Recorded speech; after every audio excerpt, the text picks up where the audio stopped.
Vadodara live 24/7 માં આપનું સ્વાગત છે। વડોદરા મહાનગરપાલિકાની કચેરીને બોમ્બથી ઉડાવી દેવાની ધમકી મળતા શહેરના વહીવટી તંત્રમાં ભારે ખળબળાટ મચી ગયો છે। પ્રાપ્ત વિગતો અનુસાર વડોદરાના મેયર અને મ્યુનિસિપલ કમિશનરના સત્તાવાર ઈમેલ આઈડી પર એક અજાણ્યા સ્ત્રોતથી ધમકીભર્યો ઈમેલ મોકલવામાં આવ્યો હતો। આ ચોંકાવનારી ઘટના પ્રકાશમાં આવતા જ પાલિકા કચેરીમાં કામ કરતા કર્મચારીઓ અને ઉચ્ચ સત્તાધીશોમાં ભારે દોડધામ અને ચિંતાનો માહોલ સર્જાયો હતો।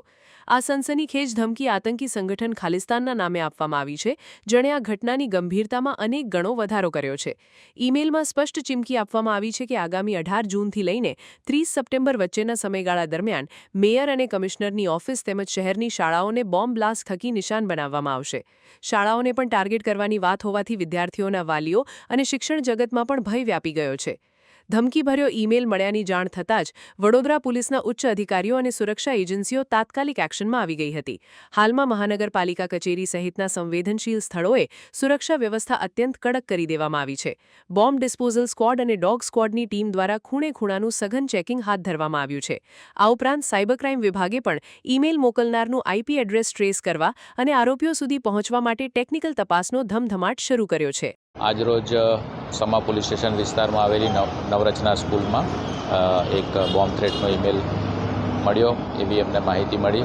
તાત્કાલિક પોલીસ સ્ટેશનની ટીમ, ક્રાઇમની ટીમ, એસઓજીની ટીમ, સાયબરની ટીમ, બોમ્બ ડિસ્પોઝલ સ્ક્વોડ અને ડોગ સ્ક્વોડ વગેરે તમામ ટીમો અહીંયા પહોંચી ગયેલ અને તમામ જે બિલ્ડિંગ છે, એરિયા છે એનું ચેકિંગ કરવામાં આવેલ છે। હાલ અત્યારે ચેકિંગ ચાલુ છે। કોઈએ પણ પેનિક કે એવું કરવાની જરૂર નથી। કંઈ પણ એવું વાંધાજનક કે કંઈ પણ વિસ્ફોટક પદાર્થ મળેલ નથી અને હાલ આની આગળની તપાસ કરવામાં આવશે। બાળકોને છોડી દેવામાં આવે? કોઈ પણ પ્રકારનું બિનજરૂરી પેનિક કરવાની જરૂર નથી। ટીમ અહીંયા હાજર છે, ચેકિંગ ચાલી રહ્યું છે અને અત્યાર સુધી કોઈ પણ એવી વાંધાજનક વસ્તુ મળી આવેલ નથી। અત્યારે હાલ જે મ્યુનિસિપલ કમિશનર મેયરની કચેરીની અંદર, વીએમસી કચેરીની અંદર જે બોમ્બ થ્રેટની અફવા છે એ જે મેલ મળ્યો છે એના આધારે અમારી સમગ્ર ટીમો અહીંયા સઘન તપાસણી કરી રહી છે। વીએમસી કચેરીના ઇન્ટરનલ સિક્યોરિટી હેડ સાથે પણ અમારી આખી એક પ્લાન બનાવી અને અલગ જે એરિયા છે એનું સઘન ચેકિંગ ચાલી રહ્યું છે। સાથે સાથે એસઓજી અને ક્રાઇમ બ્રાન્ચની ટીમ, અમારી બીડીડીએસની ટીમ, અમારી લોકલ અધિકારીની ટીમ પણ અત્યારે હાલ આ અલગ દિશામાં તપાસ કરી રહી છે અને આ સમગ્ર એરિયાના સઘન ચકાસણી ચાલુ છે।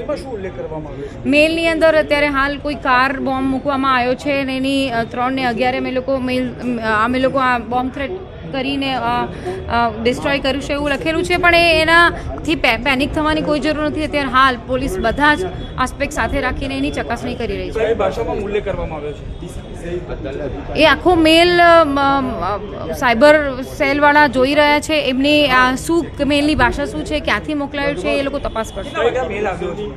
એ અલગ કેટલા વાગે મેલ પડ્યો છે, વીએમસી કચેરીનો મેલ કેટલા વાગ્યાનો છે, બીજી અન્ય કચેરીનો મેલ કેટલા વાગે છે, ટાઈમ ડિફર થાય, ફાઇનલ ટાઈમ થાય પછી આપણે જણાવીએ।